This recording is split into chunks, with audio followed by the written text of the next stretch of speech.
Good evening. Welcome to a virtual rendition of Back to School Night 2020, where everything is a little bit different. Um, just want to welcome you to Financial Readiness slash Accounting. I am Brandon Bond, one of the Financial Readiness Accounting teachers here, along with Miss Slater, Miss Mulville, and Mr. Madelon. So we all work together to develop this course and try to give a nice um, version of what it takes to be financially fit, financially ready for future. This class is split into two parts. The first semester, first mark period 1 and 2, are going to be more financial readiness, which is like a personal finance class. And then the second half of the semester, we're going to do accounting, which is more of a kind of small business accounting, if you want to go into small business, and then kind of how a business would do their books and account for the money. As you see here, you have my contact information. My email address is probably the best way to contact me. I also do co-op, which is like work placement. So I do go out of the building a lot from time to time and go visit students on jobs. So email is usually the best, and that way I can call you from there. And we can set up a time to chat that might be better. But you could always leave me a voicemail as well. Okay. Um, Little background information on me. I was a finance grad out of Rutgers Camden, and I switched into teaching after a couple of years in the banking industry. I worked at Commerce Bank for a lot of years through college, and then I was promoted to a financial analyst. I was kind of like a budget analyst for Commerce Bank for the time, and worked there for about 2 years before I transitioned back into teaching. Just kind of didn't love the cubicle life, and I really enjoy high school sports, so decided to do that transition. About 10 years ago now. I think this is my 11th year teaching. So back at Cinnaminson, love it here, grew up here at Cinnaminson, and really thankful to be back here as part of this community. So just to give you a heads up, I do love this course. I think it's super important. I'm very happy that the state mandated it as a graduation requirement now, at least the personal finance portion of it, which is these are the types of things that we're going to cover in financial readiness. We just got done the unit on kind of behavior finance, which is kind of like spending habits, learning our needs and wants, and determining, how we can make maybe better decisions just personally as we look and spend our money. Then we'll kind of transition to some taxes, checking and savings accounts, of course, the age old paying for college and how we're going to do it, types of credit, managing credit, investing. And talk about some insurance as we go through there. Oh, still getting this technical stuff down. But I think it's a great course, and I think it'll give your students a jump start onto being financially fit and hopefully give them that life they want financially as adults. So this is a graduation requirement, 2.5 credits for this. And then at the second half of the year, we're going to transition to accounting, which I love teaching this course. I think it gives the students a whole new aspect on what business is like as we start to take a business from the ground up, and we work through all of these different units, talking about how it affects the accounting cycle. We don't use a book for either course. For the accounting course, we basically work in 3 to 4 businesses throughout the year, and we watch them grow from starting just kind of accumulating some assets and getting some debt and things like that. And then we start getting into actual business transactions. And then how do we move the money around? And then so you have the business transactions and keeping track of it with a journal, opening ERT accounts, and then moving the money around left to right. And then we have the trial balance, deceiver balance. We close the books at the end of the month, and then we report the financial statements. Okay, so the idea is each unit we have business that we walk through all together. Then we have secondary business that they work through that specific unit, let's say transactions. Okay, and then we kind of review that together as a class. So the first one is their notes.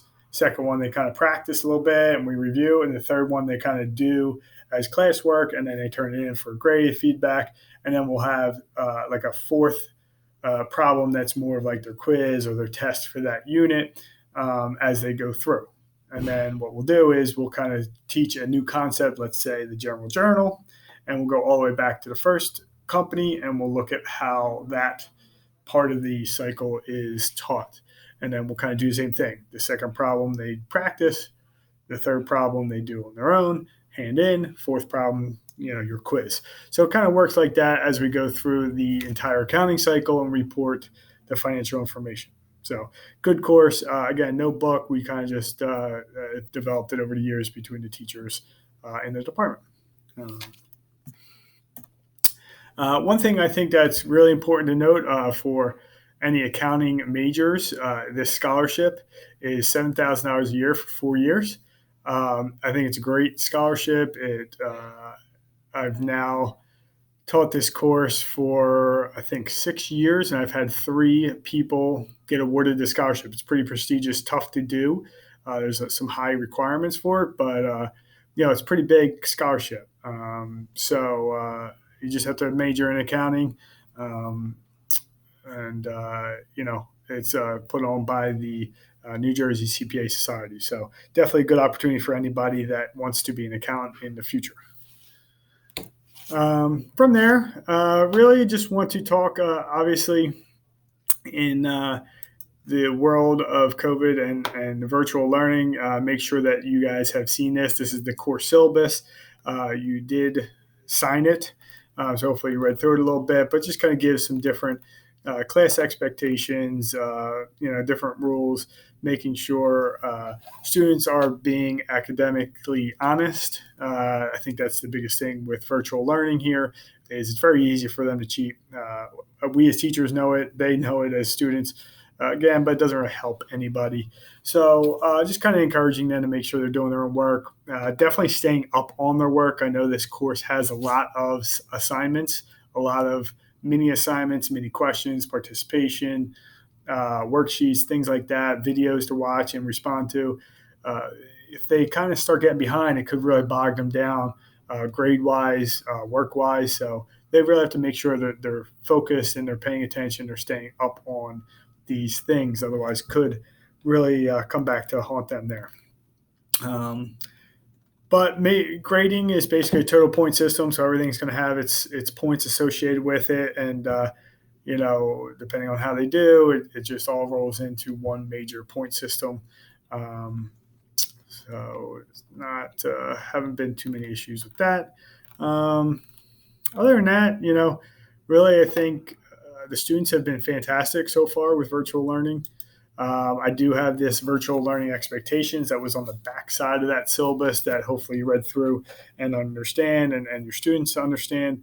But the kids have been great so far with it. I haven't had any issues. I don't expect to have any issues.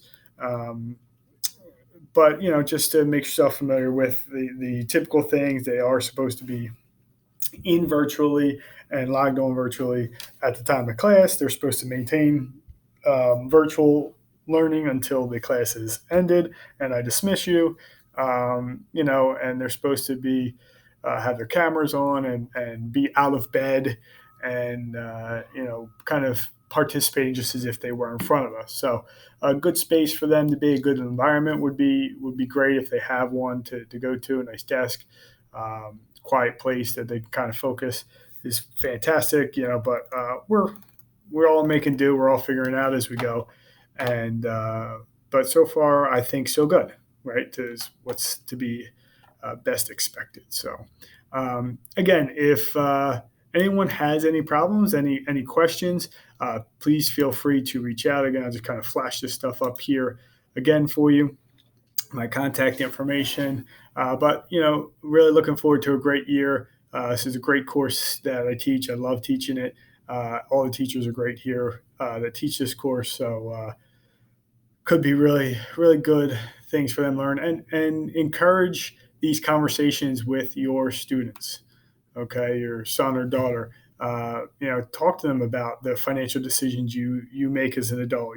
Talk to them about the insurance, or talk to them about the reason why you may save 5% of your paycheck, or things like that, or retirement accounts. I think that really helps to reinforce these things that we're introducing in class into um, their real life, and things like that. So I think that would be beneficial to them to kind of see how it connects. But again, any problems, concerns, feel free to reach out. Again, I wish I could see all of you in person, but unfortunately we can't. Maybe, hopefully, sometime soon. And here's to a good year. Thanks.